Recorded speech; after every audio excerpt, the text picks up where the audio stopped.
Um, you have me at the moment. Pete will be joining, hopefully, I believe.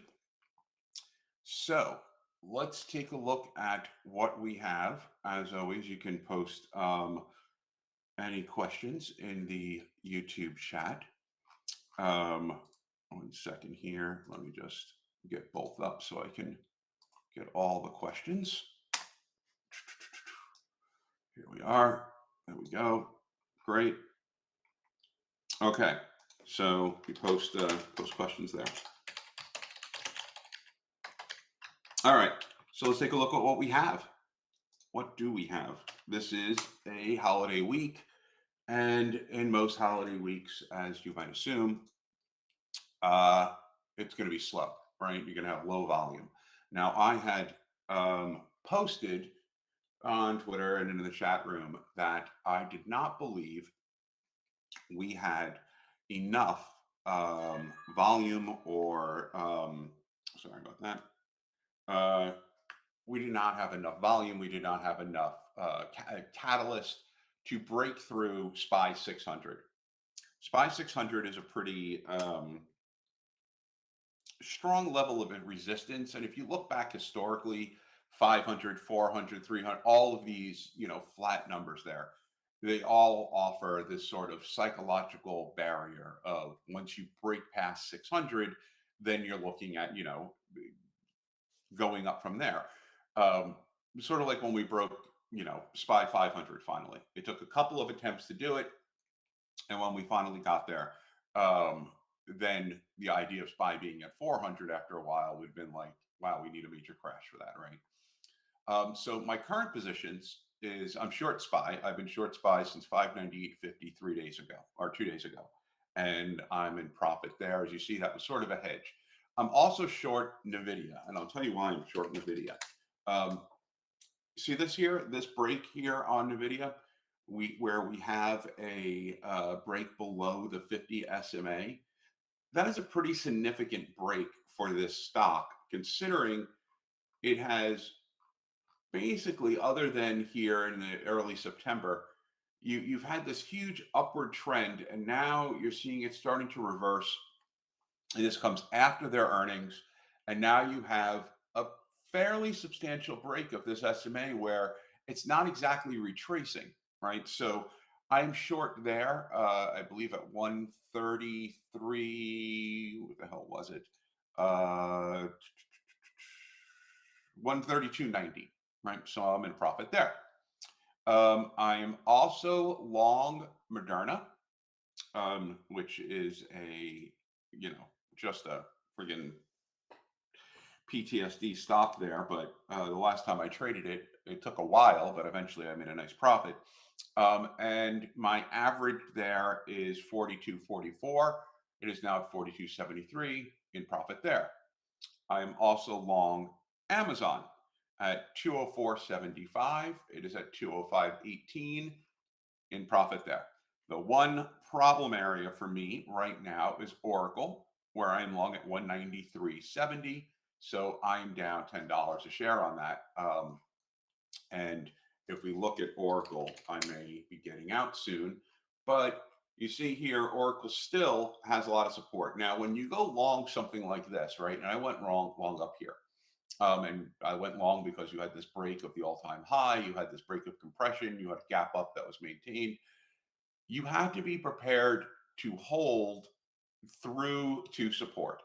Support here is at 177.42, which is the low end of this gap up. And then you have support again at 176.80, which is the SMA 50.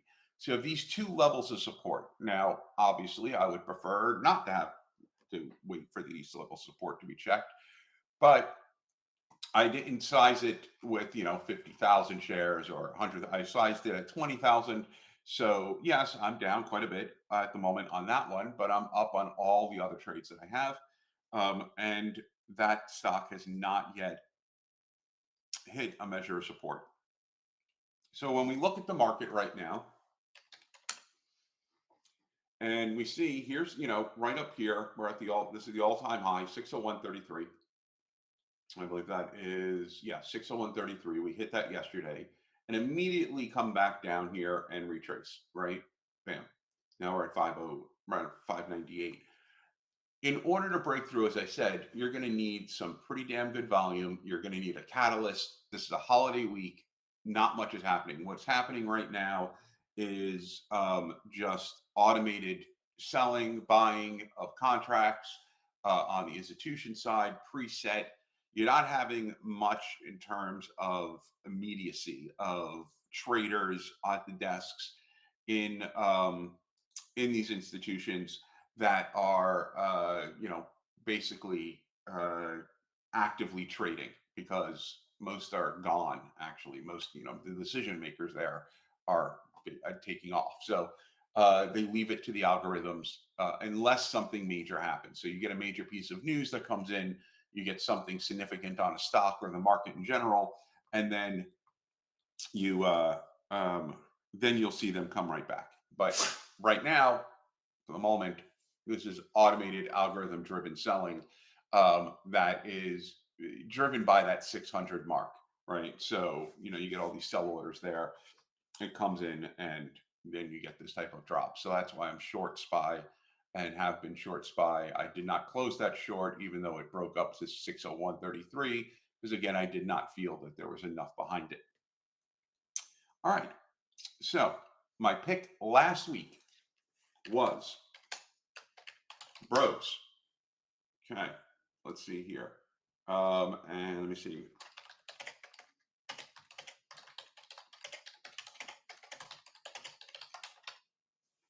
All right. So I picked Bros last week. And when I picked it, Bros was at around $50 a share right here. And what you saw was, you see this nice gap up, earnings gap. And then you always want to see, is the gap maintained? And it is, right? So you have this nice maintaining of the gap.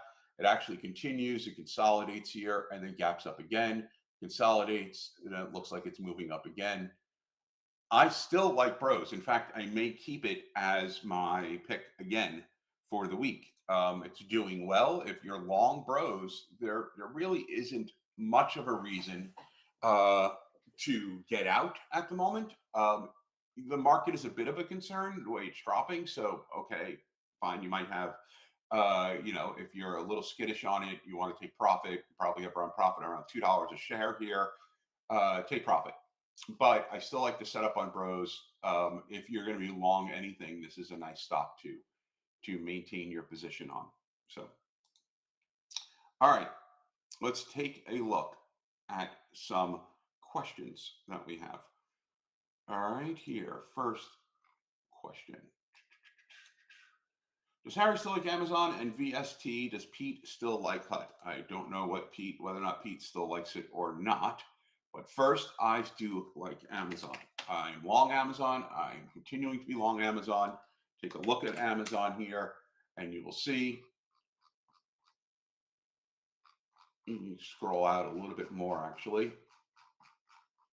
Okay. So you see this chart here on Amazon. Let's just bring this out a little bit more. There we go. Here you have the SMAs. Here you have a nice pop off 50 and 100 SMA cross right here, right? And it pops up, continues, hits an all-time, well, not an all-time high, but it hits 214.16. It begs off a bit, comes down to around 195. But again, this is a stock that once it got over 200, it's just a matter of forming support around that area, which it seems to be doing quite well. And you'll see this thing has really good relative strength on this stock. So in fact, I can take a look here.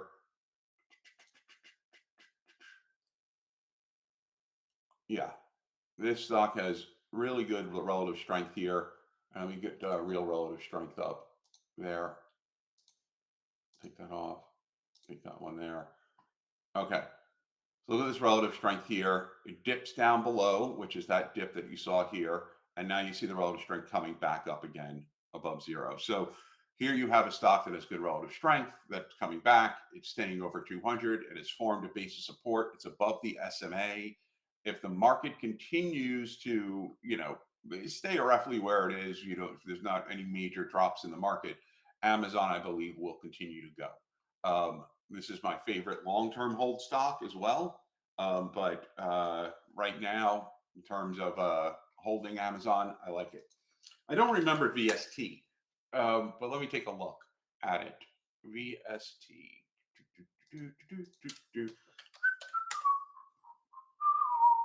Down a lot today. I mean, I certainly liked it here on this buy signal here, and it pops up. But now I don't think I would be long VST. The moment it fell below here, the moment it fell below this green bar, which is at 156.86, that's where I would have gotten out. Where you break below the low of the day, which happened here, right? So I would no longer be be long VST. HUT. Let's take a look at HUT. Financial. HUT looks fine. I mean, if you're long HUT, stay long HUT. I mean, look at this compression here. It's primed for a breakout. If you wanted to be really conservative, then you just place a alert at 28.47, which is the top right over here, the top of the breakout, and then you can go long when that triggers, or you can go long now and place an alert on the bottom of it, which is at around. I mean, that's all the way down at 22. So, you know, I would probably just place an alert to the top there. When it breaks through, you might have a really nice trade. It's not the all-time high. The stock has been over 80 at some point in the past, I think in late 2021. So I would keep that. Okay.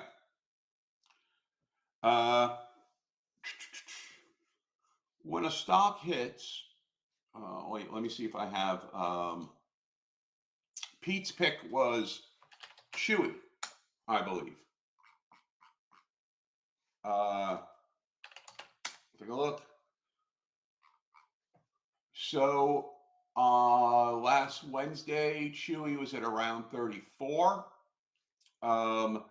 Broke up here. You're in profit. You're still in profit. The moment it fell below the high of Wednesday, which was 34.80, which it would have done here, for example, I would have gotten out of the trade. Obviously, the trade is no longer viable as it's now heading into the gap. It may bounce off the EMA 15, but and that EMA is coming in roughly around 32.91. So if you wanted to hold it for a little bit longer, just to see if it's going to bounce off the EMA there, you know, it's pretty close by. But there we go. And there's Pete. Let me see here.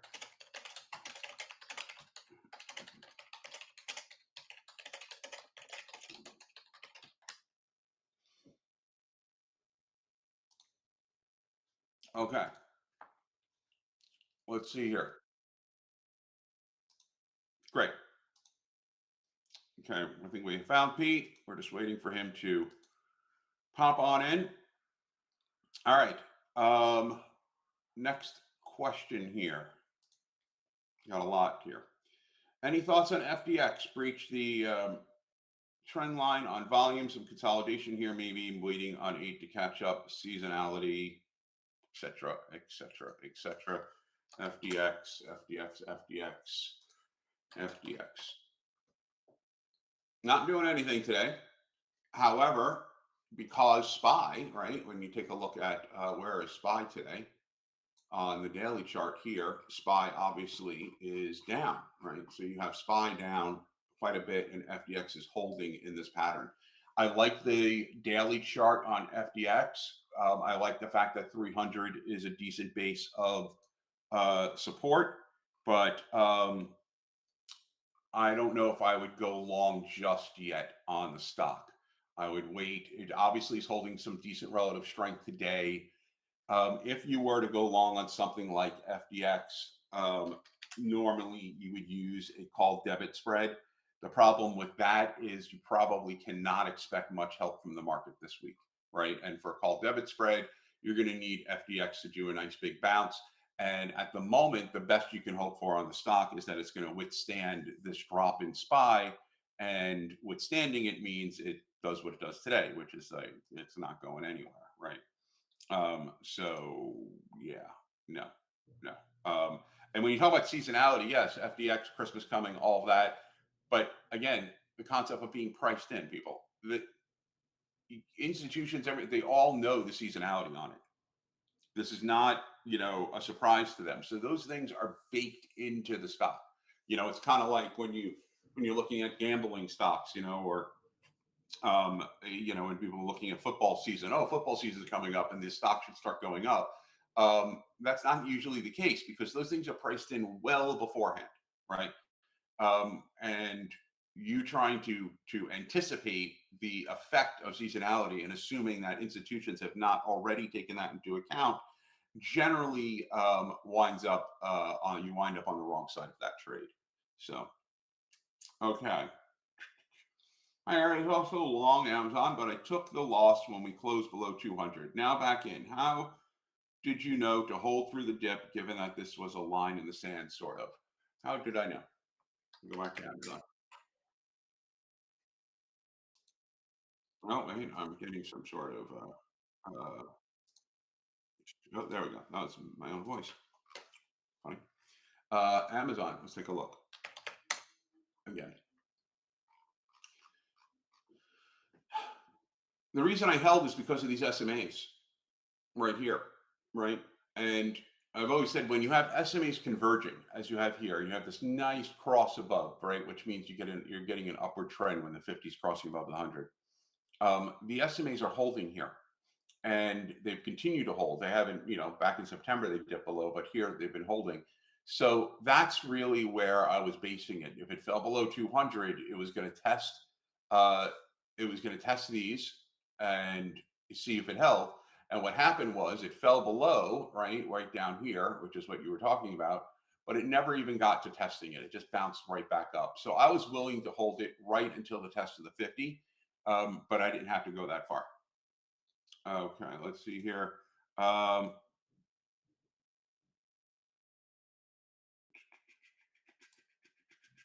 second here. I'm just wondering where.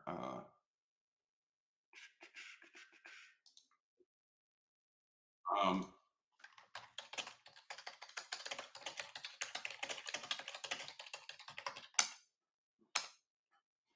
Let me just see. Strange. Okay, we're just waiting on that. All right, I'll continue with your questions.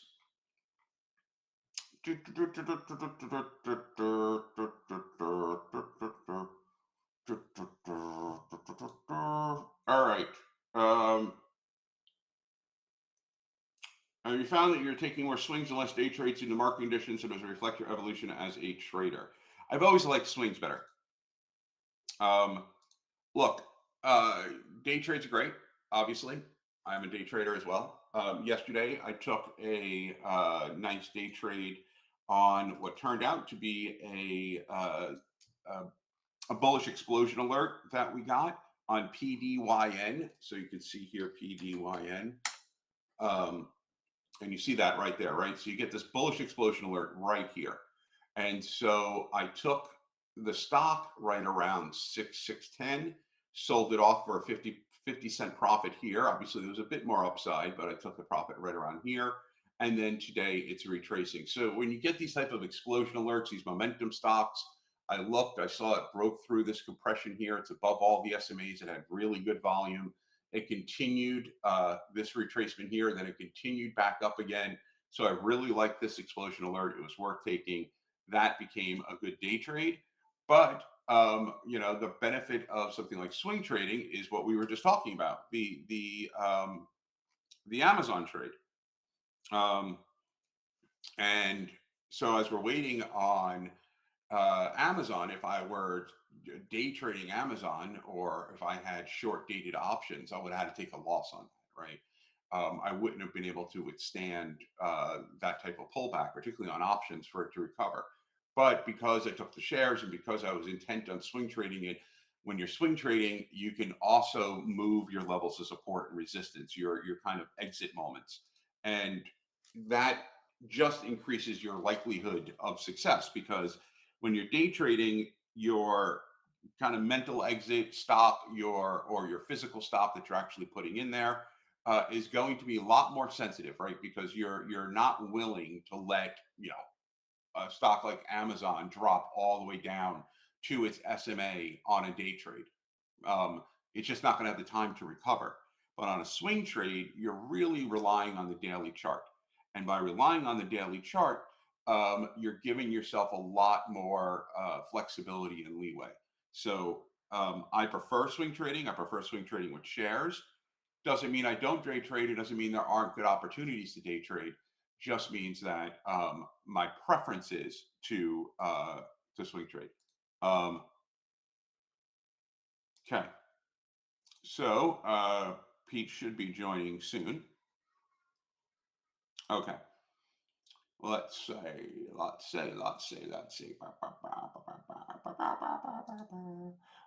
are we doing?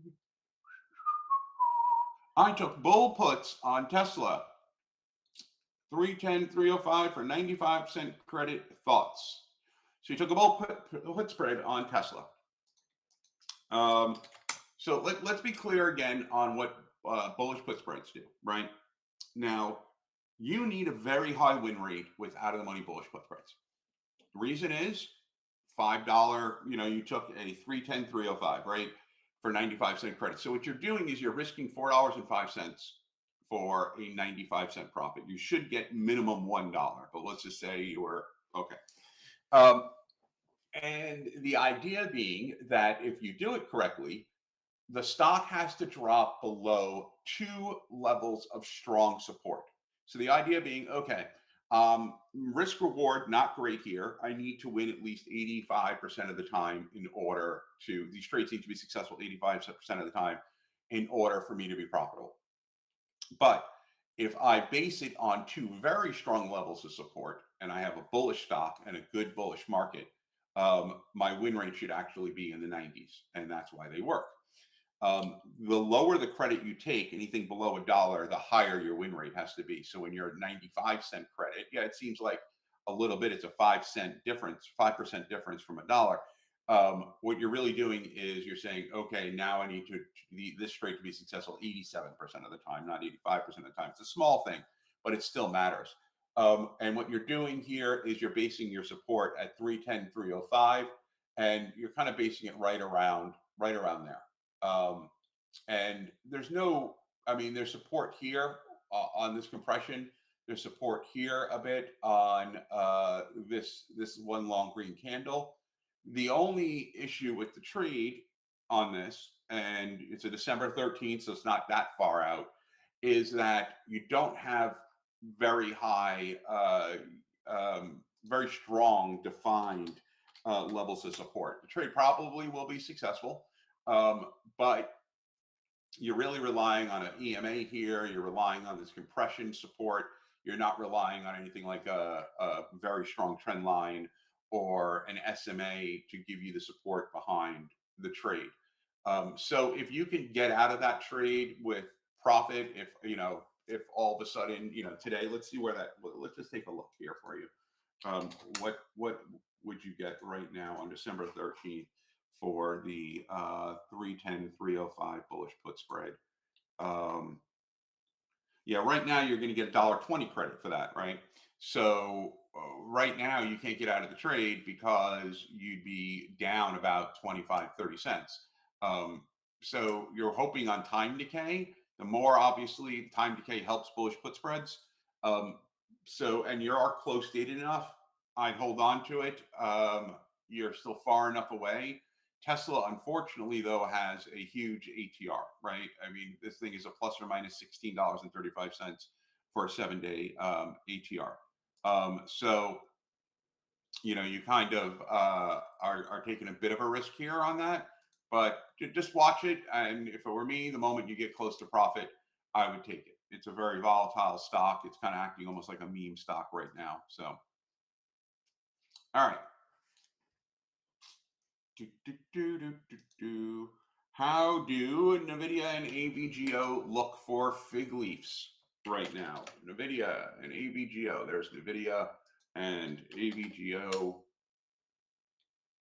right there.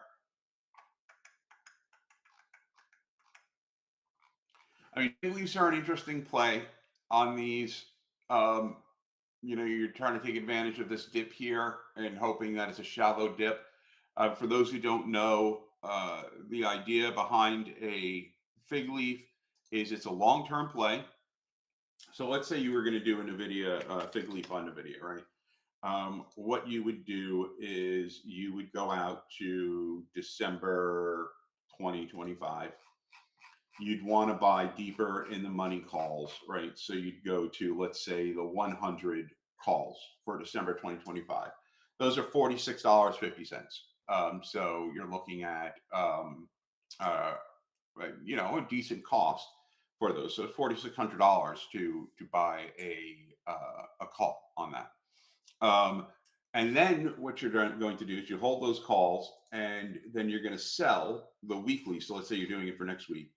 The weekly, let's say delta 0.1, delta, somewhere around 10 calls against it. So here you'd sell the 143 calls for 40 cents.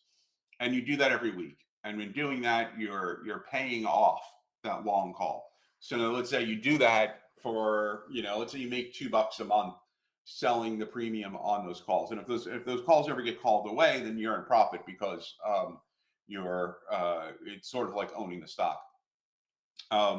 And after 6 months, you've knocked out $12 off that $46 price point on the long call. So now you own it for $38. Now your profit is $138 cost on Nvidia rather than $146. It makes sense. I mean, look, you'd want to do it on stocks like Nvidia. You'd want to do it on stocks like AVGO. Why? Because you're getting decent premium on the calls. But let me double check here.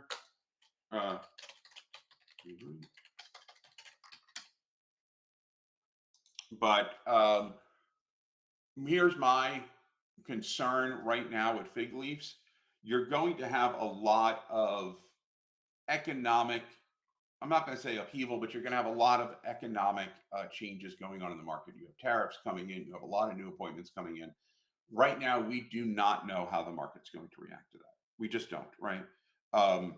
And so there is a possibility the market reacts very positively and you continue to go up.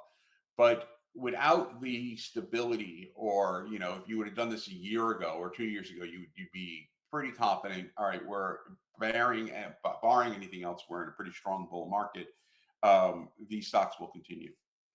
But when you're in an area of uncertainty and volatility, a really bad market, a market correction, it could kill your fig leaf pretty quickly, right? If Nvidia goes down and drops down to 110 or 100, all of a sudden now your long dated option is worth like $15. That's hard to recover. And then you have to sit through that. And particularly, even though you're selling those calls, you have to sit through that dip. I'd be cautious about fig leaves. I wouldn't do them right now, but it's an alternative to buying the stock and buying 100 shares in Nvidia as opposed to buying 100. One contract is a huge price differential. So if you're looking as a long-term investor, it's not a bad play. I just would be a little bit hesitant on the market. Go over here. Hey, Gary. Hey, Oh, everybody. there you go. Hey, Pete, welcome. Oh boy, yeah, We I got. covered my pick pros. We covered Chewy. We talked about the market a bit. We're on to questions, but let's see if we can get a fresh perspective in here. All right, so let's take a look at Chewy. I think that stock has kind of been chopping around as it normally does. So it's had some movement upward. I know that let's see, a week ago. So it's had some upward movement, but this is kind of a choppy stock that moves around. And Sunday in my video, I highlighted COF, and that was a really nice pick. You can see the price action here. This would have been where the video came out, and that's the price action that we saw on Monday. So that was a really nice pick. But we do like buying these dips, so I would prefer to enter in here. Sorry about that. I've been writing articles and I got really absorbed in what I was writing, and I casually posted a question to Harry in the chat room, Mhm.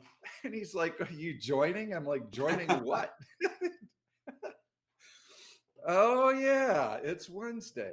So anyway, I'm here now. So market.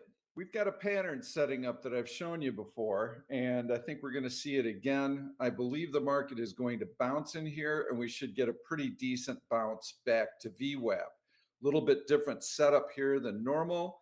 When you get a distance created by the market versus VWAP, and it starts to expand, typically that's going to be a bearish trend day. You assume that it's going to be a bearish trend day and you don't trade any differently. But in this particular case, we have light volume and the move lower is pretty steep. And you can see lots of retracement, lots of tall green candles in here. That tells us that buyers have not completely abandoned this and that there could be a good bounce coming. And this tends to culminate with a selling climax. So a long red bar to the low of the day, and then boom, boom, boom, nice green candles off of that low, getting back above the open of that long red selling climax candle. And then you will get a release higher. And I highlighted that exact example. It'll give us something to watch on a boring day. On November 12th, we had a similar pattern, and I told everybody in here on the way down, this is what's going to happen. We need to see that selling climax. Doesn't this look similar? See those long green candles? See that selling climax? Boom, boom, boom, and then right back above VWAP. So that's what I'm watching for here. Apart from that, market at an all-time high. You got Black Friday coming up. Whatever happens Friday, I haven't traded it in probably 20 years, but I know whatever happens Friday tends to reverse Monday. So watch for that. It does, doesn't it? We have a good question here that we can talk about a bit, and it is from Ram Kumar. When a stock hits an all-time high, we treat it as buying opportunity. However, when SPY hits an all-time high at a critical number like 600, we treat it as resistance. How do you reconcile that? Well, one, there's a different psychological difference there. Obviously, anything at an all-time high means there's no bag holders, right? Nothing is overhead. So, other than profit taking, there's no reason to sell. There's no people who are sitting there who held the stock and now they're finally break even or in profit and they get out. So you have blue skies ahead. When you when you're talking about an ETF like SPY, that is not an individual stock, right? So that is a representative of the broader market. You get into questions of, is the broader market valuation correct? Is there enough macroeconomic support behind the market continuing to go past this all-time high? All of these things start coming into play to get institutions to really start buying into those long future contracts and buying into the ETF, into the market. When you're looking at individual stock, right, that becomes a different story. So when you're looking at a stock like Nvidia or Tesla or whatever it is, and that stock's at an all-time high, you have people pouring in these buy orders into that stock, and nobody at that point is at a loss, right? So nobody is down on that position. So again, you could have profit taking, but you don't have this sort of broader market valuation. It could be that the valuation, if you're a long-term investor, that a stock at an all-time high, the valuation, you still feel the stock is undervalued. and will continue to go up. You can take a look at a stock like Tesla, and some people feel the damn thing should be valued at 1,000, right? Um, so it really becomes a stock by stock basis. Whereas when you're looking at something like SPY, it is the larger market analysis. It is the macroeconomic considerations. It's the valuation of the entire market being at a high or medium or low level. And so that's kind of the difference why that resistance at an all-time high on something like SPY might be a little bit stickier than you see it with stocks. It might give you a little bit more hesitation. Very nicely answered. Uh, yes, and it also matters how you get from point A to point B. And I tell you guys this all the time. You see this pattern here? Up and down, and up and down, and up and down. That tells us that sellers are never too far away. Yes, buyers have the upper hand, but every time the market rallies, there's some selling pressure, there's some profit taking. And so when you have these types of patterns, it tells you that you need to watch the breakouts because you've got a dip, then you have a breakout, but this is a marginal new high. So you should be careful getting long here because you've seen a halfway decent amount of selling. So you got to let that kind of wear off, and then you should get the next leg higher. And so if you're only in there buying breakouts, well, look, you buy a breakout here, the move's almost exhausted. And now you got to weather this big dip. Most of you will chicken out and you'll bail out for a loss. That's exactly when you should be buying. So you should be selling into this rip and buying into the depth of this trough right in here. So that's one type of pattern. Again, how you get from point A to point B matters. Back in here, this is a nice steady grind higher. Very, very few dips. This is where you can embrace getting long on highs because this pattern should continue. And you know that buyers are never far away because they've been supporting the market the entire way up. So those are some things to watch for. But yes, it's all about diversification. S&P 500, well diversified. It's a battleship. It's very hard to move. Individual stocks are moving based on material news that's impacting the overall company. So they are able to scream higher, unlike the overall market. So, when is the RTD meme coin dropping? Hey, you know what? Message me on Reddit and tell me how to do it. Why not? That'd be fun.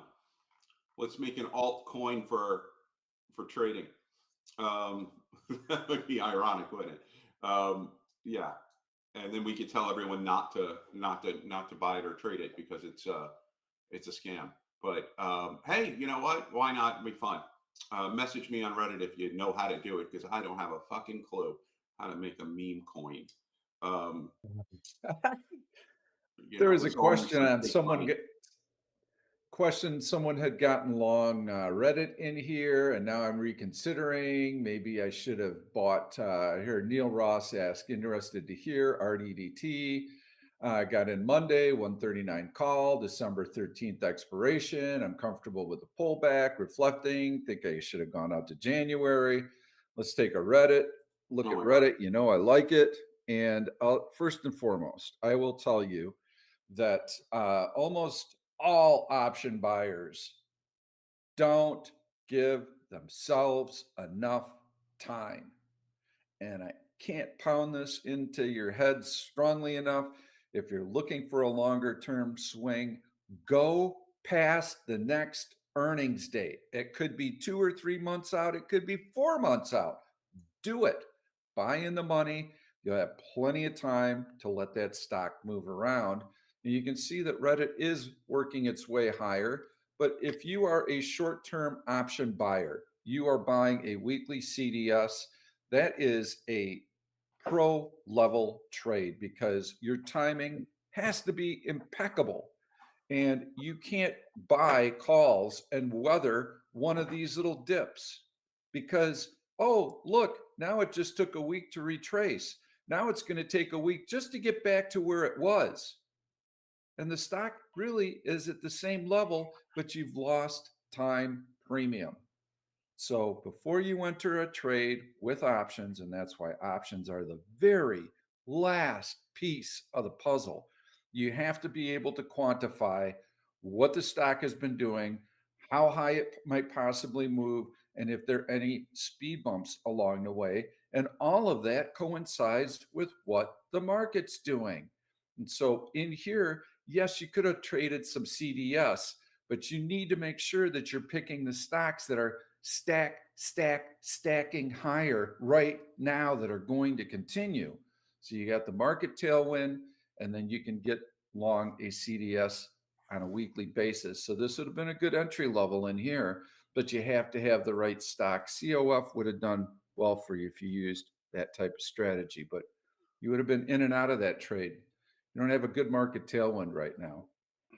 And people seem to have a big problem shifting mindsets between, Pete, when you talk about Reddit, you were like, I'm buying this, I'm going to add to it on dips. This is a long term hold for me.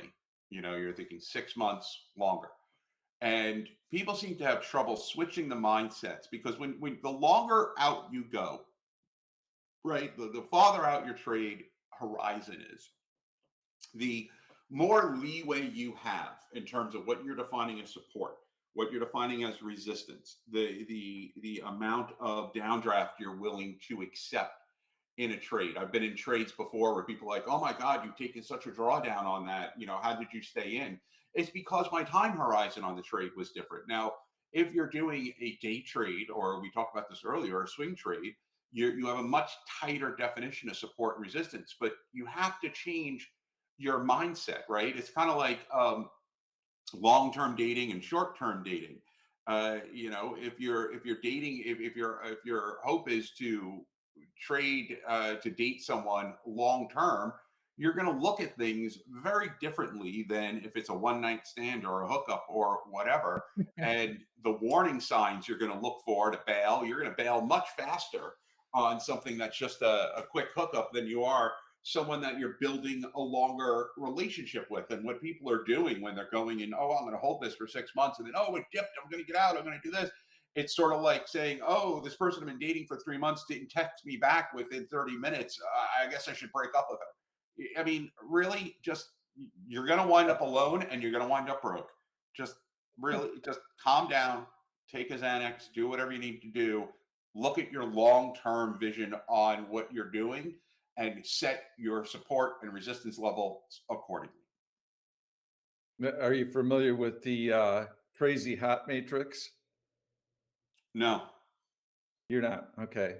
Yeah, well, I'll have to post that video because it has all of the decision tree for men and, dating versus marrying. It's actually very damn funny. So maybe I'll post a link to it. I will post a link to it in the live event comment section. I Fun. hope I don't offend anyone, but it is damn funny. And it is a similar process that you go through dating versus finding a mate for life. Yeah, as someone who's been engaged way too many times, I can definitely relate to that. Um, all right. What is my opinion What do on you think? Dash? I mean, I like the daily chart.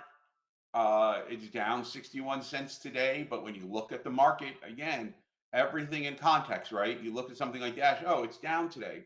Yeah, but the market is in a bearish trend today. And Dash isn't really down that much. In fact, it's holding its consolidation pattern right near its high of the year. So I like Dash right now. I think you also have a really good upward trend line. If you go to the bottom of November 6th and you just connect it 3, 4, 5, 6, 5 times, you're going to come right in at some decent support here, right around 175.50 on Dash. I mean, I don't know if I'd go long today. I'd prefer to go long if when the stock is up and the market is good and all of that.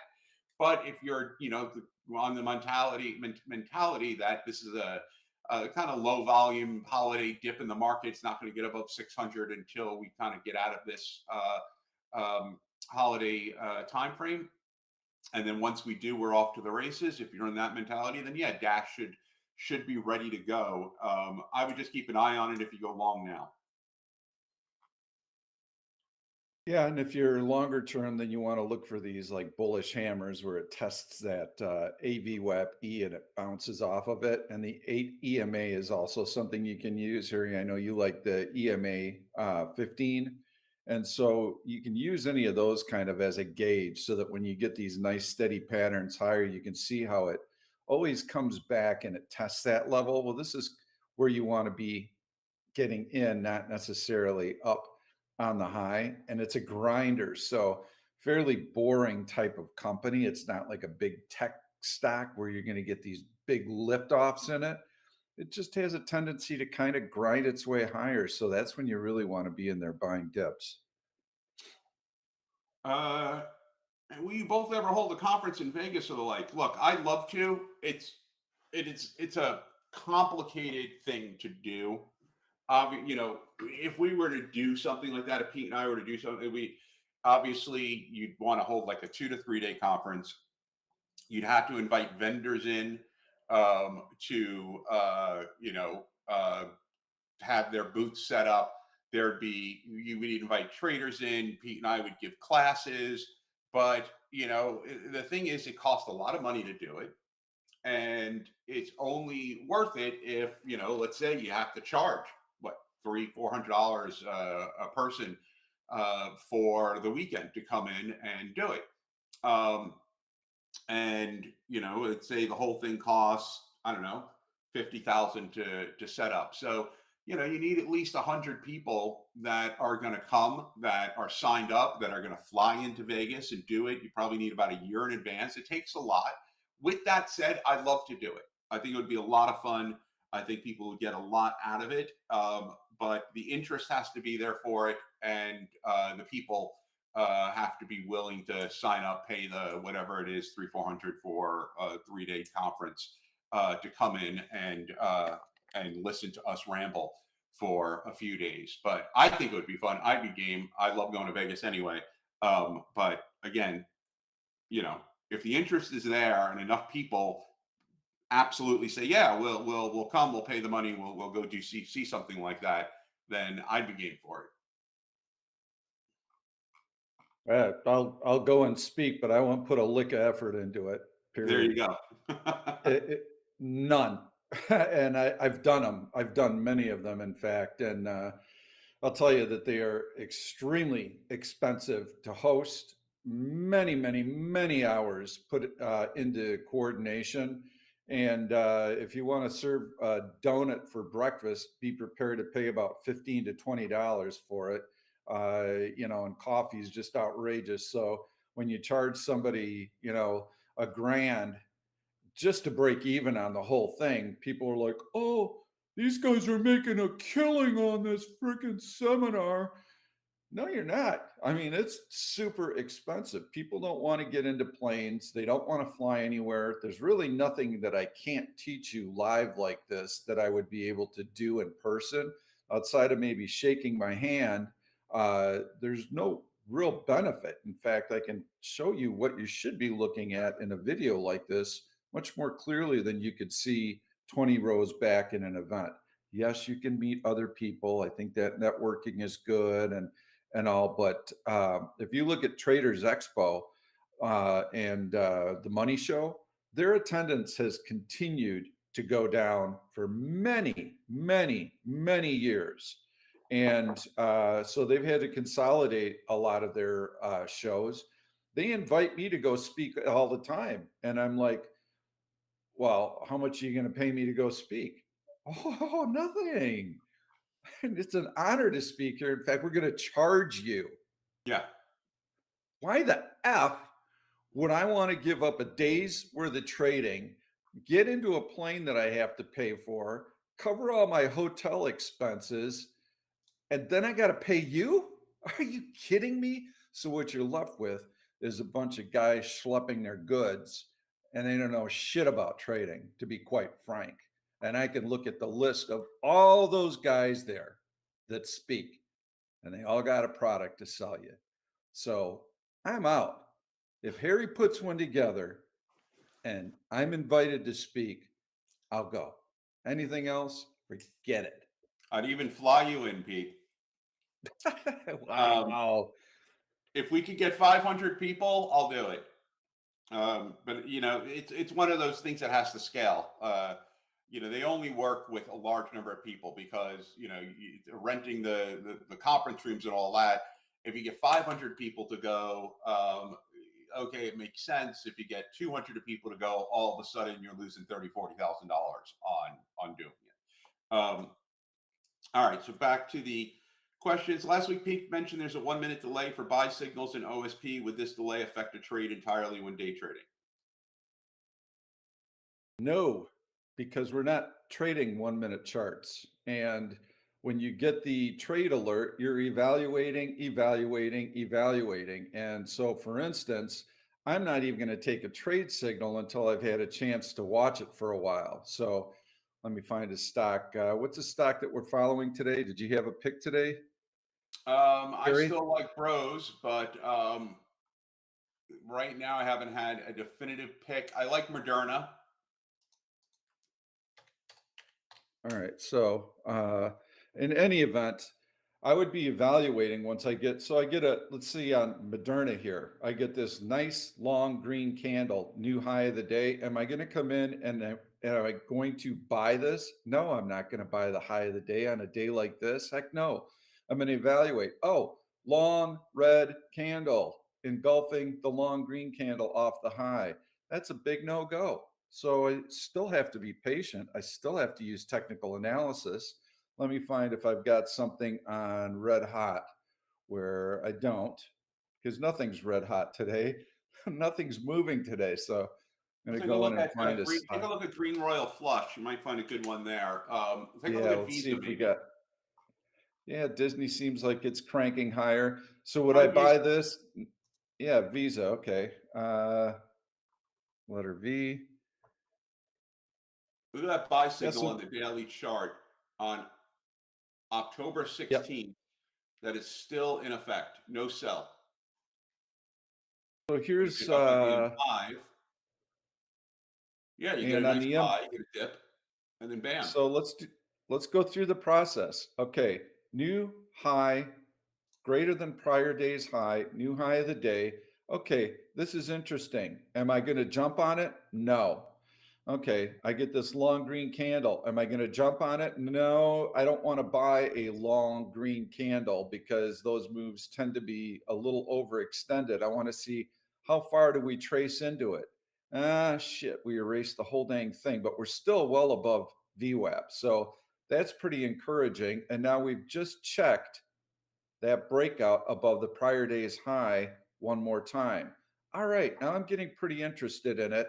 Get a nice little bounce off of it.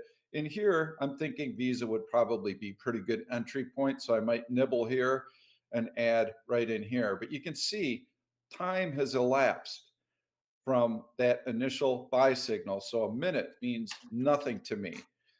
If I had a nice steady grind higher situation where I get a buy signal and then, yes, it creeps a little bit higher and a little bit higher, then I would be inclined to join it because I don't feel like I'm overreaching. Hope that answers everyone's question there. Is there a favorite search you like to do to find good bullish put spreads, Pete? Ah, boy. Well, I'm looking for, I mean, I always like Pop Bull and I like Green Royal Flush. And one of my favorite strategies, and we've got Disney here on Pop Bull. I like these nice, solid compression breakouts through horizontal resistance. And Disney's not a great example. You'll see a lot of them. I'm trying to think of a stock that might have recently made that type of move.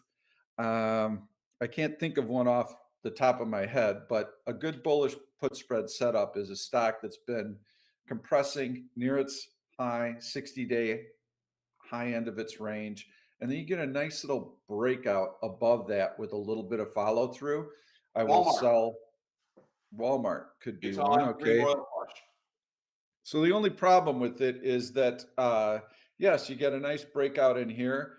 Any kind of bullish put spread, it won't have the IV because the IVs are low on Walmart. So that is a disqualifier for it.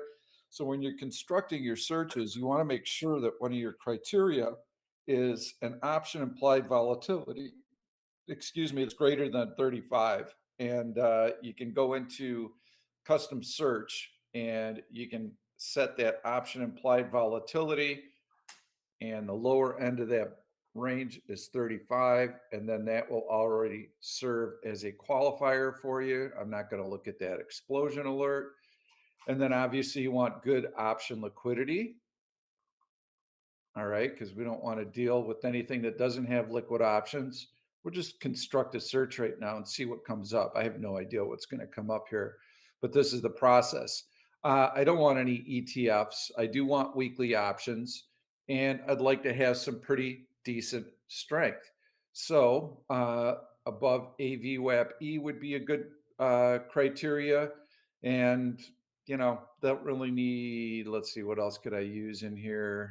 Volume today would be nice, but let's see what we've got. Cast a wide net and then draw it in. All right, so these are early qualifiers. Let's give it a good buy signal here.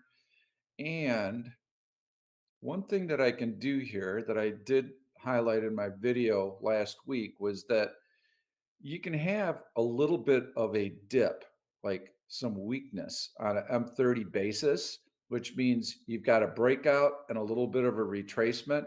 And then let's see if there's an M5 buy signal right now. I hope you can visualize this because it should yield almost a bull flag type situation. I'm just going to move this off and let's see what we got here.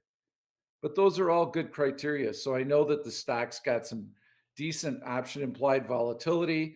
I want to make sure that it's got a couple of levels of support, horizontal support, major trend line, major moving average, AVWAP E, option implied volatility, option liquidity. And then my goal is to try and sell that bullish put spread below that support level because I've got lots of buyers that should support the stock before it goes in the money. And so I'm still kind of looking for one. I think we could probably field a couple of other Yep. questions in the meantime while I I did knock through suggest a these. week ago bullish put spread on Apple. This would have been a week ago that I suggested it, so I don't think it's still available. I suggested the 225, 220 for a dollar credit. You would be able to get that a week ago on a 12/6 expiration. And so now, if you look at where that is now, that is, let's see here, 225 to 20. You'd almost be 85% in profit on that if you took that a week ago. Because that right now is going for a 15-cent credit. You would have gotten it for a dollar credit 1 week ago. So that bullish put spread, you'd actually be able to close right now for pretty close to full profit. And what I like and what I look for on those is how strong is that support, right? How strong is because you're really relying on those two solid levels of support there. Because like I said, you need a very high win rate for bullish put spreads. You need around 80-85%. And that's fine because what you're looking at is the likelihood that a stock is not only going to, is it going to drop, but is it going to break one level of support? Is it going to break two levels of support? You want it to be sort of, this stock has to go under a black swan type news event or a big market dip type thing in order for you to lose on this trade. That all else being equal, those support levels are going to hold within that time frame. Apple had two nice levels of support there, and that's why I chose that one. But bullish put spreads are a great way to do passive income. Yep. And so always context, context, context. What is the market doing? When might I have these opportunities? And a week ago, I'm certain because I was preaching this. This is a time to add to your swing positions. This is a great time to sell out of the money bullish put spreads. What was the market doing and why did I feel that way? Because wham, wham, wham, wham, support at that breakout level right there. And you can see that we should, now we've tested it 4 times, we tested that breakout. This is a good level to sell some out of the money bullish put spreads because we have a lackluster market coming up in the next week. We go into pre-holiday mode that tends to favor the current trend higher. The volume's going to be pretty low. Distance yourself from the action, blah, blah, blah. Okay, we've got support right here. This is where you wanted to sell some bullish put spreads. Now you're getting a little bit late because we've lifted off and we're right at the all-time high. And this is when Harry was suggesting that bullish put spread. And so you've got some multiple support levels below the current stock price. So that's where you would sell your short position. And so that's kind of how to approach it. Right now, when you have a market that's doing this, guess what happens to option implied volatilities? They do, whoops, tried to bring up VXX. I got to zoom out so you can see it.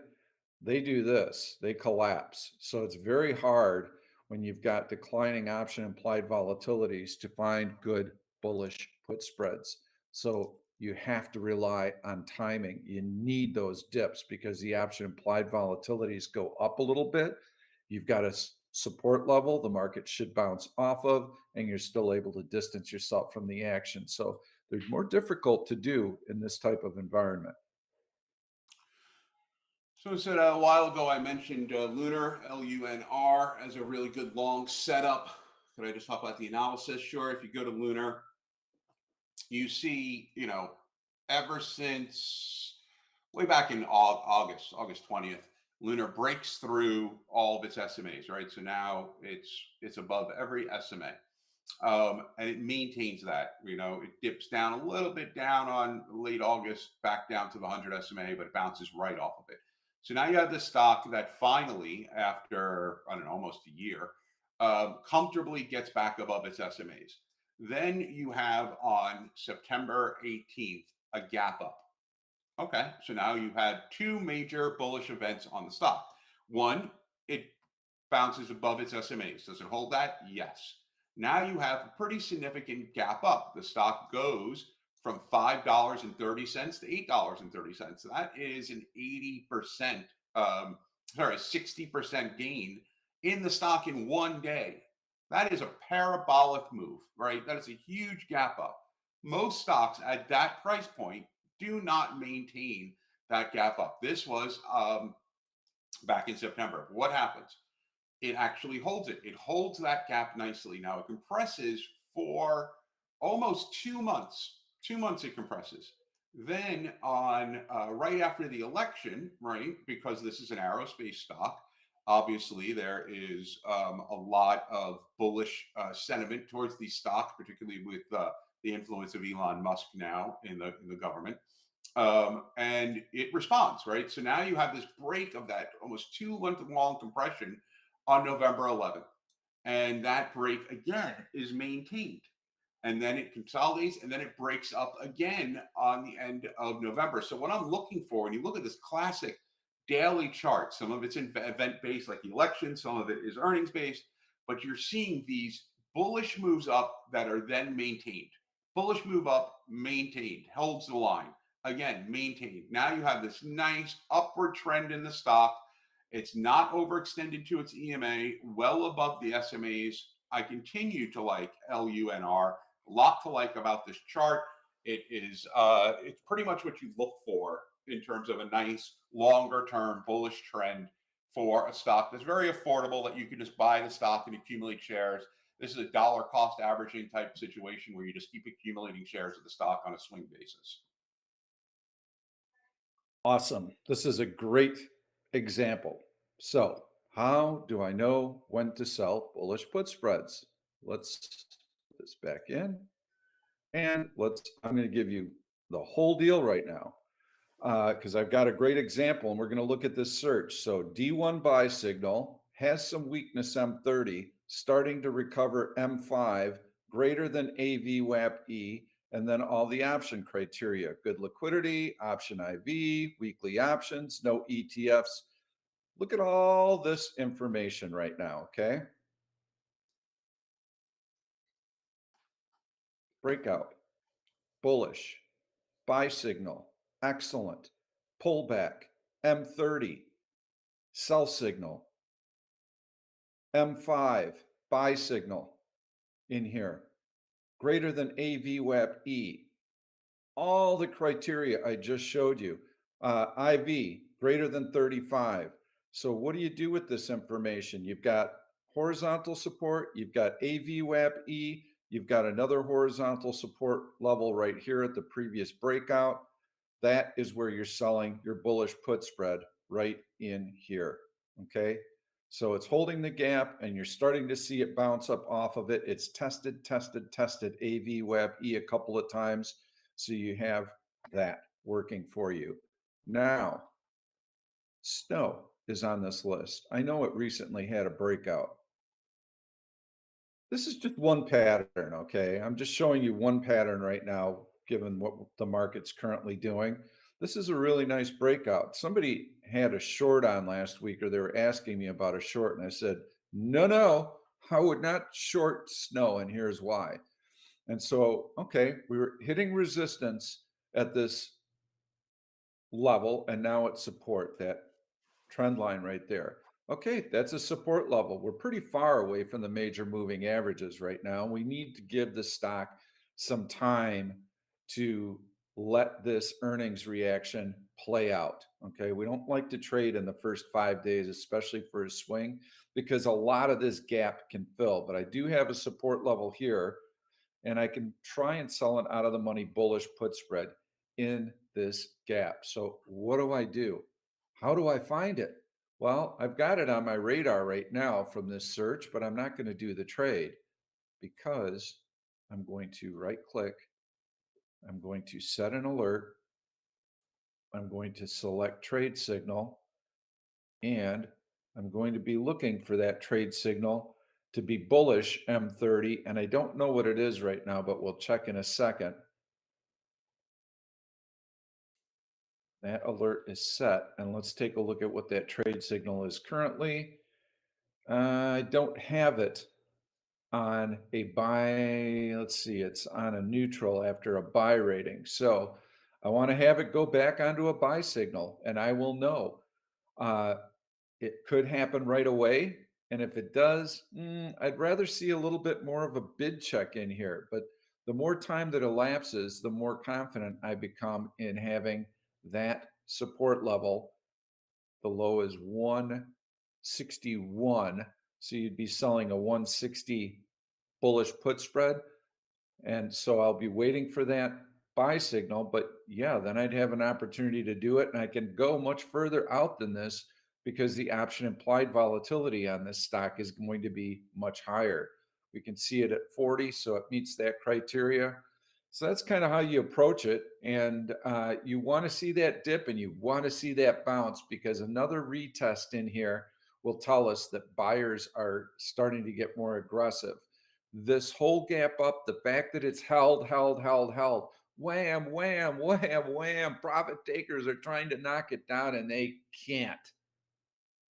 It's because buyers are supporting it, and they will get more and more and more aggressive. And with each passing day, that support becomes firmer, and that sets up our opportunity to sell that out of the money bullish put spread.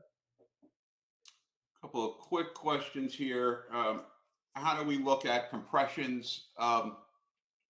Compressions mean one of two things. You either get a big drop and then stock compresses. You get a jump up, you get a stock compresses, right?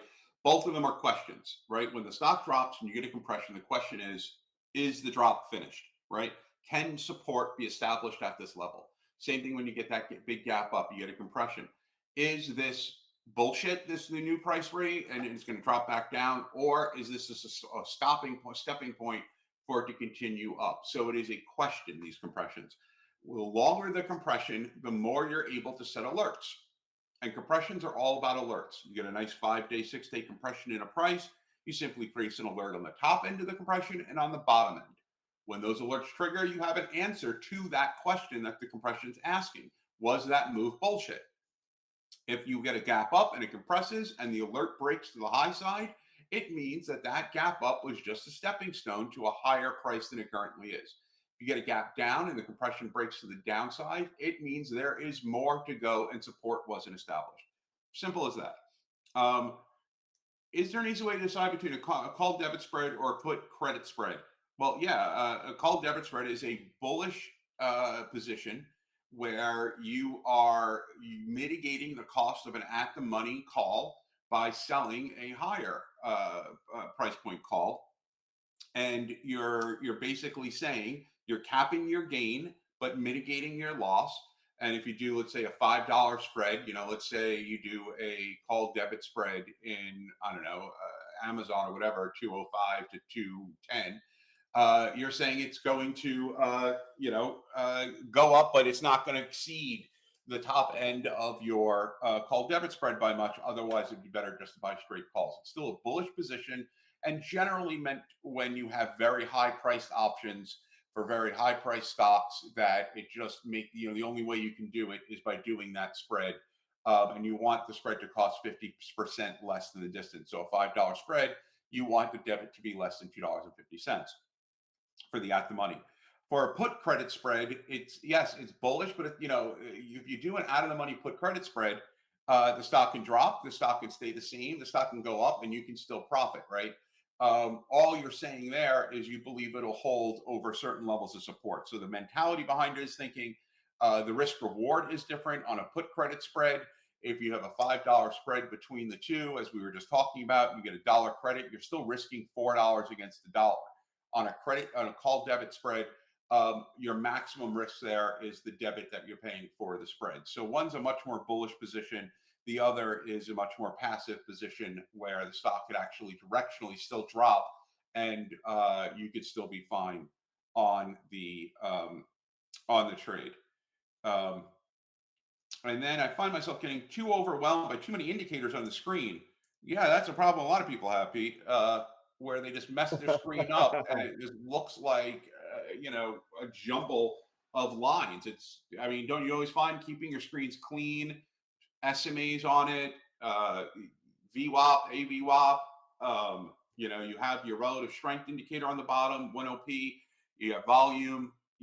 People who throw a million things on their charts just do themselves a huge disservice.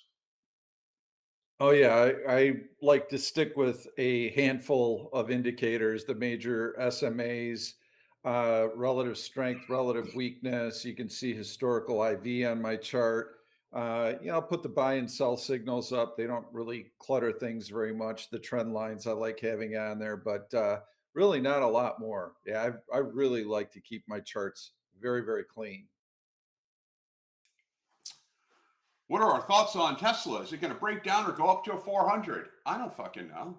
No, I mean, all I know is the price action and what the price action is telling me. Tesla had a bunch of nice jump up. It maintained it. It's now in compression. What I can tell you is Tesla is a very volatile stock. It's not the type of stock I probably would do a put credit spread on. It's a very newsy stock, but could press Tesla go to 400? Sure. Could it drop down to the 50 SMA, which is all the way to 270? Sure. I mean, what do you think, Pete?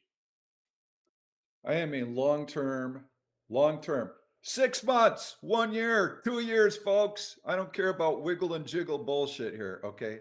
I'm a long term buyer of Tesla. I think it's going to go much higher. So that's more of a fundamental read on the company than it is anything else. So trade it as you will. It's choppy as hell, so it's very difficult. But yeah, it's going to 400 easily, in my opinion, and probably much higher in the next year plus.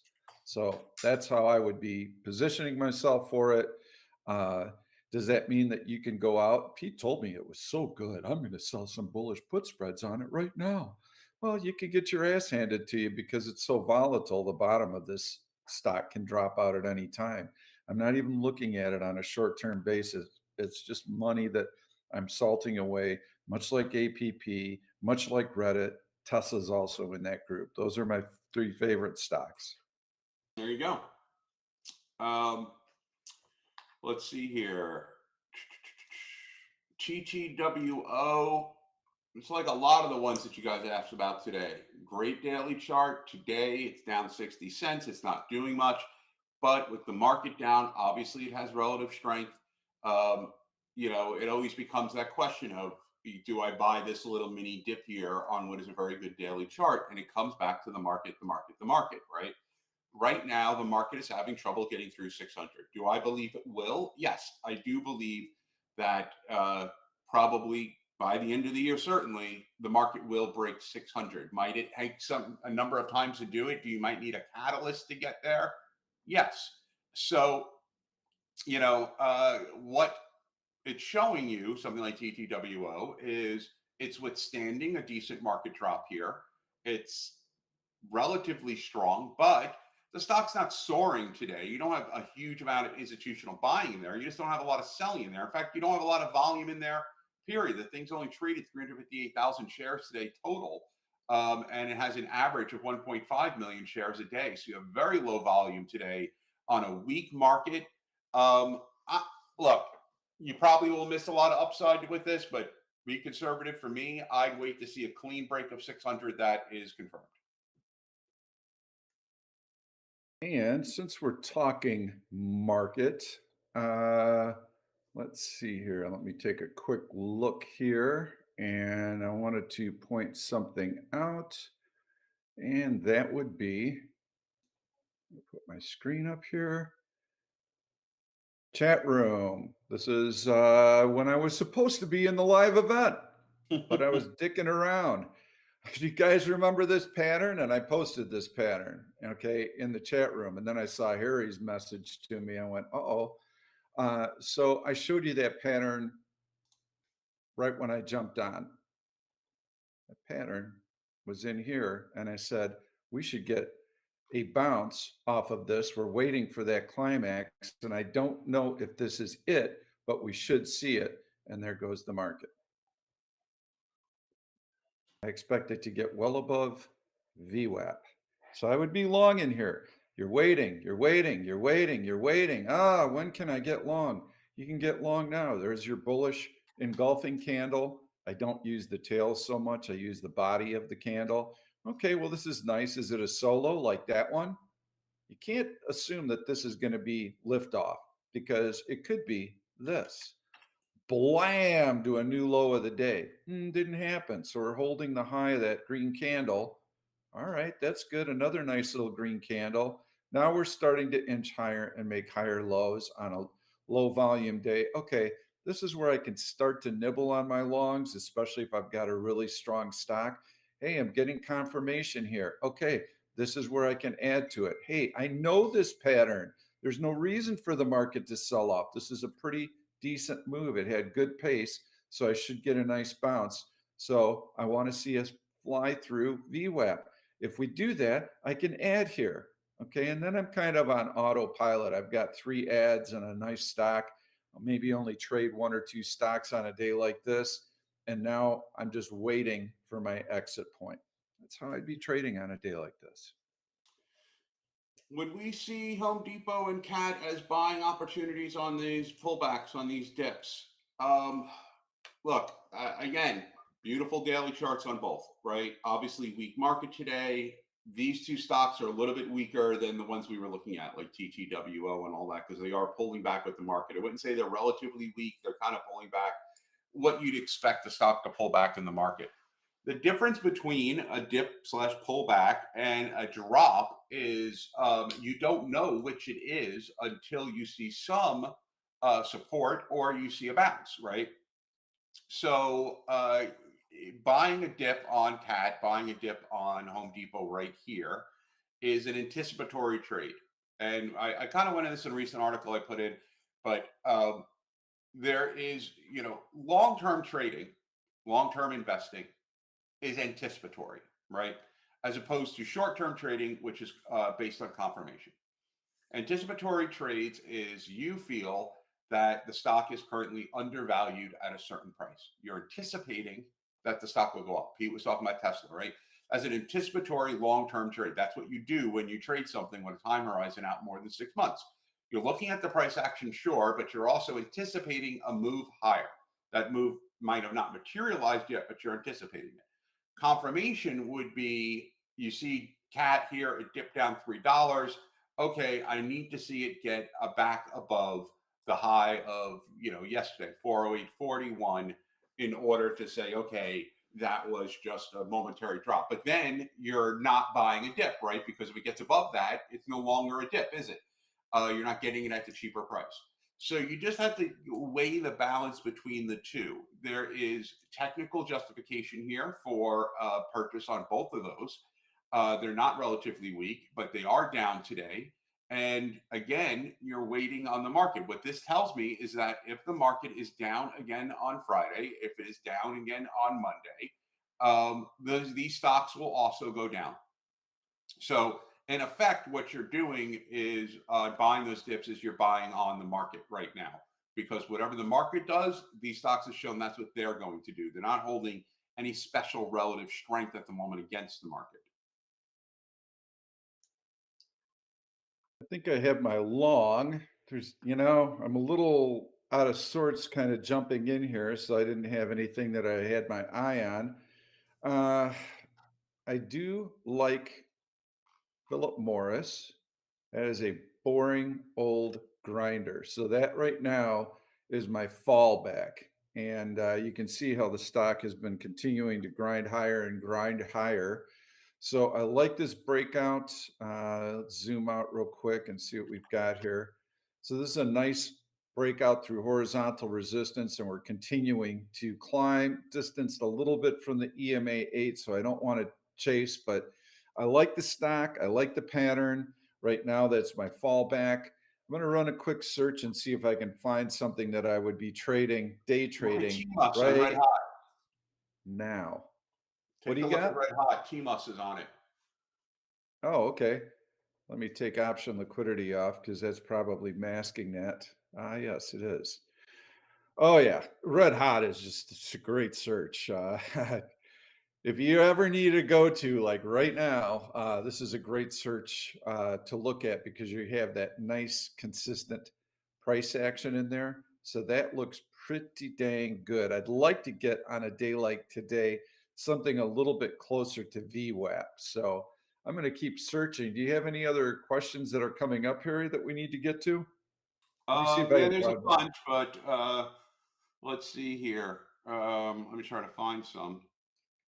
I mean, people are asking about K1 stocks when day trading, swing trading, tax headaches.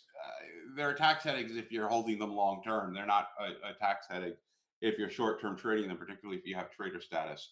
Um, Thoughts on TJ Maxx? I mean, um, I like TJ Maxx a lot. It's a good pick.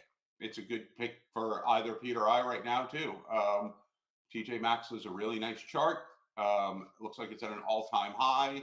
It's relatively strong today. It has broken out. I have no issues on something like TJ Maxx at all. Um, is there a Black Friday deal for OS Pro? We're not Amazon. Yeah, there's no Black Friday deal, and I decided long ago. You should all ask, by the way. Almost everybody has them. I'm the exception. I just try and price my product fairly all year, and if you're willing to commit to a longer time frame, you're going to save a lot of money. And that's just how I've priced my business. Once you have a promo or a sale, that becomes your new price. So I just figure every day I give people a good price. So I'm not going to discount it any further. And to be quite frank, if you can't see the value in the research that we provide on a daily basis, and you're going to let a couple $100 come between you and joining, then you're not my guy anyway. So, no, I don't offer any kind of Black Friday special offers.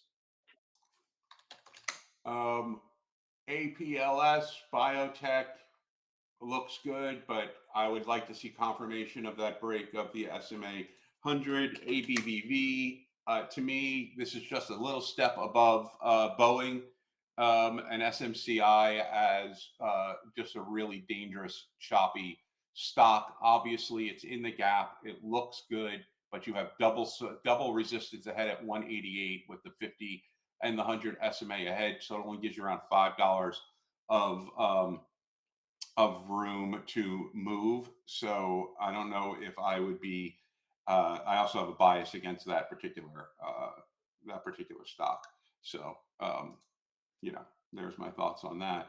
Um, I talked about Oracle already. Um, Challenge account. It's pretty much close back to even right now. I just have taken a break from it. I'll go back into it. I'm just waiting. Right now, the market is at that. Like I said, will it? Won't it? At 600. So once I get confirmation there, I will dive back in there. And as for my pick of the week, I'm struggling in here because I've got some that I like, but I still I like am, Bros. It would have been yeah. profitable if you took it last week, and it's down a bit today, but I love the chart. I still like Bros, and I may double up on it, and I like Moderna. But just to switch things up for everyone, um, I'm going to go with Moderna as my pick of the week. Put that up there. And you can see, so this is a tricky one because now Yep. you are going long. It's above AVWAP-E, which I think is good. You do have a double test of a low right in here. Okay, this is not one I would take, but No, it's I'm a, not it's a, Harry. it's a tough one. And the reason is just because of that long-term trend right in there. You're going to get Yep. lots of little bounces like this, and you have to be agile. So you've got to know that if you're not getting constant confirmation on something like this on a 5-minute basis, that when you're day trading it, I view it as having one foot on the gas and one foot on the brake. I mean, you're ready to bail out at any time. So, because this bounce could prompt the sellers to come back, and this could be nothing more than just a short covering bounce, and then blam, you get the next leg lower. So, but here he's a pro, so I think he's also got some insights on the company. I know he's traded it on a fundamental Yeah, I basis. know the So, stock. I mean, if I were to be just straight up on technical, my pick would be Visa. So I'll make that a secondary there. If you're not, Pete's right. I mean, if you're not a proficient trader and don't know when to bail on a stock like Moderna, then for me, I would take Visa. I would take some long 3 to 4 week outdated, deep in the money options on something like that. I like Visa here. I think it's it's at an all-time high. It's maintained its breaks of each time it broke up. It looked good. It's at the top of a green royal flush search there. So to be fair to everyone, if you were to you're following some of these picks, go with Visa ahead of Moderna. I still like Moderna, but Visa is probably the safer pick for you. I'm going to go with PLTR. I Nice. like the stock long term, and I like it right now, which is something you can kind of sink your teeth into. So you get a nice big breakout, and somebody's trying to reach me. So you get a nice big breakout, and then you get a retracement. And sorry, this is really annoying me because thank you, Will. You get a nice big breakout, and then you have a test of that breakout. So now we have 3 tests of this breakout, and you can see how the stock is starting to bounce off of this support level. We've got the D1 chart. Yeah, this is a place where I'd be looking to add. You've got this buy signal in here. Take a look at that D1 chart. Yes, the stock has been inching its way higher. It's near a horizontal breakout. So yeah, I'd be buying in here and then looking for that next leg higher. I like PLTR. Okay. SOUN, someone asked about. I don't love the stock. I see what you like about it. it just has way too many retracements for me every time it pops to a new all time, and it just keeps pulling back. It's not an all time high, sorry, but year high. Again, I don't love it, but it's a cheap stock. It's pretty easy to set if you bought it here, set your stop at 720, which is the low of November 22nd. But it's probably not one that I would um, jump into. And yeah, I think that one came up on like a bullish explosion alert it did. last week, or maybe it was on oh, maybe it was on Red Hot or something. And so they set up well for day trading. Yep. If you get in here, you've got nice volume, really big volume. You can ride that, but you got to be careful because, again, context sets our game plan in motion. And when you take a look at that D1, look at how choppy and chunky this thing is. Hmm. Okay. There's no rhyme or reason to this. We have to be very selective and very cautious when we enter the trade. So right now, if you're in that trade, I suspect you're asking because there's no other reason for this stock to come up on anyone else's radar except that it was on maybe red hot and you bought it and you didn't get out. You want that open of that long green candle to hold. That is your stop. AVWAP-E coincides with that low. This must hold. And then you want to see, once it's tested, a nice, steady grind back. If you don't get it, get the hell out. AFRM. Yeah, you'd set an alert at if I were to, I mean, I like the stock, I like the chart, I like the relative strength today.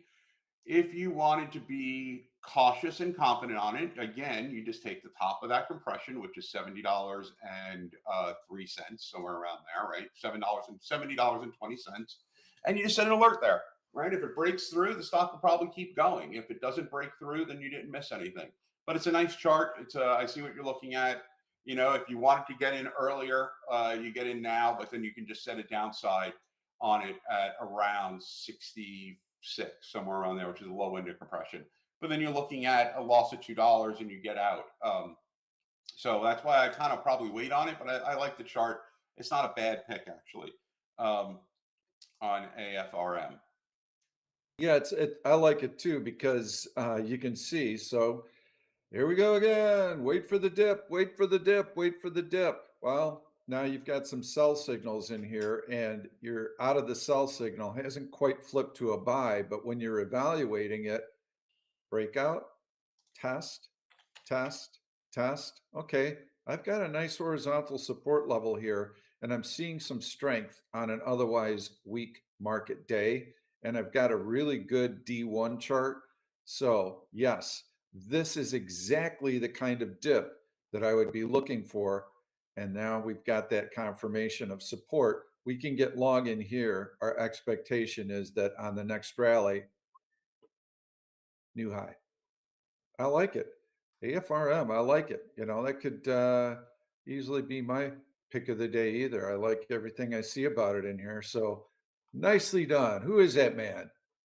Let's see. That was Sense Plus. Sense I Plus like it. and AFRM. That's a good looking trade. Yeah.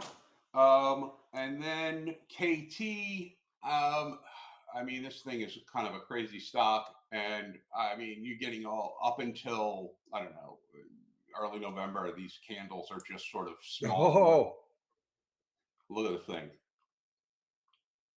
This thing's all over the place. Big parabolic move though.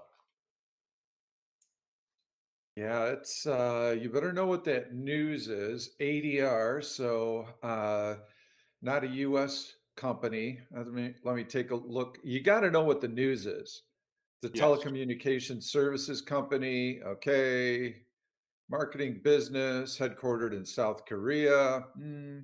All right, don't know a lot about it. Take a look at the news in here. You can see earnings call highlight. That was on the 9th, so a few weeks ago.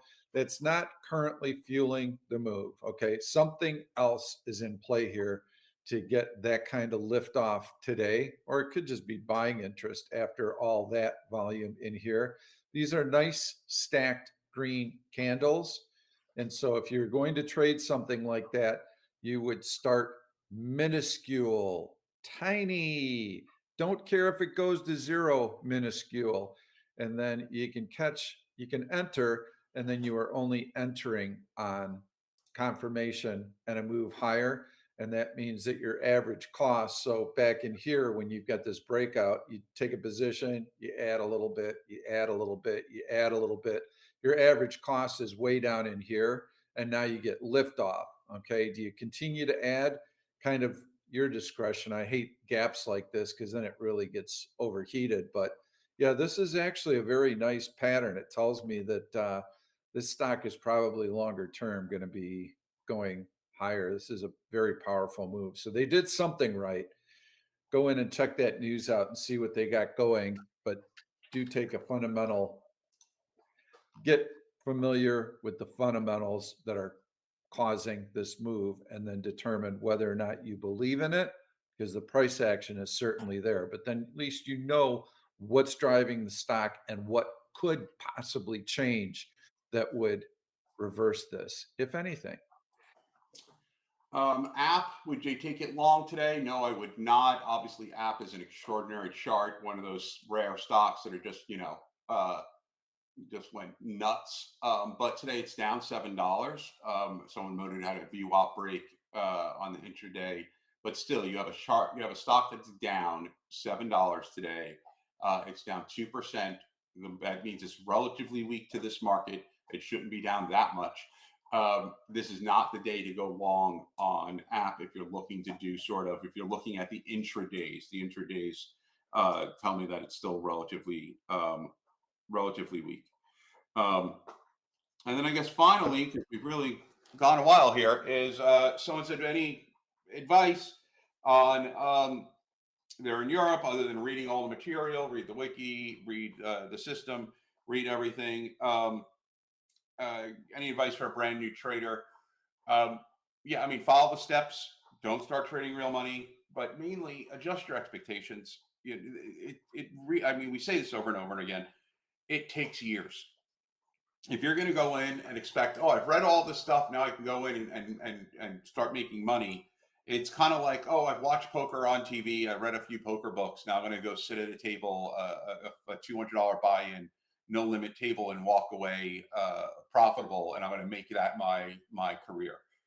It doesn't work like that. It's going to take time. It takes experience. You have the ability. Every one of these platforms give you paper trading ability. Adjust your expectations. It's going to take at least 2 years before you get to the point you can be consistently profitable. And only then should you start committing actual real money to this investment and into trading. But if you're just starting out and you think, I'm going to read all this stuff and then I'm going to put my money in and I'm going to start making money, you're going to be like, what the hell happened? I lost all my money in the first few months. Now I'm out, and you'll never trade again. Slow and steady, learn it, make it muscle memory, get to the point where you're consistently profitable in paper trading. Do it again, the exact same thing, consistently profitable, trading one share at a time. And then, and only then, which will take around 2 years, can you start thinking about, okay, now I can start looking at a business plan. Now I can start looking at making actual money doing this, but not before then. Yeah, really, really sound advice. And for some reason, everybody thinks that trading is easy, yet no one has ever met a professional trader at a cocktail party or at a social gathering. Why is that? Because there aren't many of us. Okay, this is like becoming a pro golfer. And there's so many analogies you can draw. You can read books on chess and have a basic understanding of how to play chess, but you're still learning while you're developing your skills. And to assume that you're going to come in and start winning match after match after match is unrealistic, versus a grandmaster who's played tens of thousands of games. If you watch them play, they'll play 4 boards, 10 boards at a time, and they'll play speed chess. Click, click, click, click, click, click, click, click, click, click, click, click. They have such great vision that they already see the end of the puzzle 10 moves in. They know exactly how it's going to play out and how they're going to get there. And that type of vision allows them to position themselves properly. It's the same thing that traders do, just like I told you right here. Okay. When we started, the average person is going to look at this and go, wow, this market's really starting to gather some steam here. I think it's going to continue to go lower. And so I think I'll start getting short in here. And then lo and behold, no. And you could have read other articles of mine where you'd have a similar pattern where I'm saying, yeah, this is going to be a bearish trend day. So you should come in here and you should get short. And you don't you can't put the puzzle pieces together because a lot of this setup has to do with context. And I only learn that context through experience. And so you can come in and see this pattern and go, Pete said it's going to bounce. I know this pattern. I've seen this before. No, it was the wrong context. Actually, that was going to be a bearish trend. You could get your ass handed to you. And you don't know this stuff until you've done it 10,000 times. Okay, great answer. All right, everyone. Unless you have anything else, Pete, we have Visa, a sub pick of Moderna. You are on AFRM. Is that your PLTR. pick? Yeah, I like AFRM. I like PLTR as well. So I All think right. I'm going to stick with my original PLTR. Yep. And yep, but I like it right here, right now. You don't have to wait for a dip. I think this is a good entry point for it. Great. Thanks so much, Harry. Thanks for flying solo there. No problem. I, I think I'm going to go write my article now. Have a great Thanksgiving, everybody. I Yes. will do a video on Sunday. And hey, before we leave, yeah, actually, you don't even know about this yet, Harry. So this kind of bittersweet moment. So I had somebody email me. It's a customer, a member, and every time somebody cancels, I send them an I care letter. I'm sorry I wasn't able to teach you the system. And so he replies back and he says, oh no, but you taught me the system very well. In fact, so well that I'm up 400% this year. And I've kind of developed my own tool set around what you've done. And I'm canceling because I don't really need you anymore.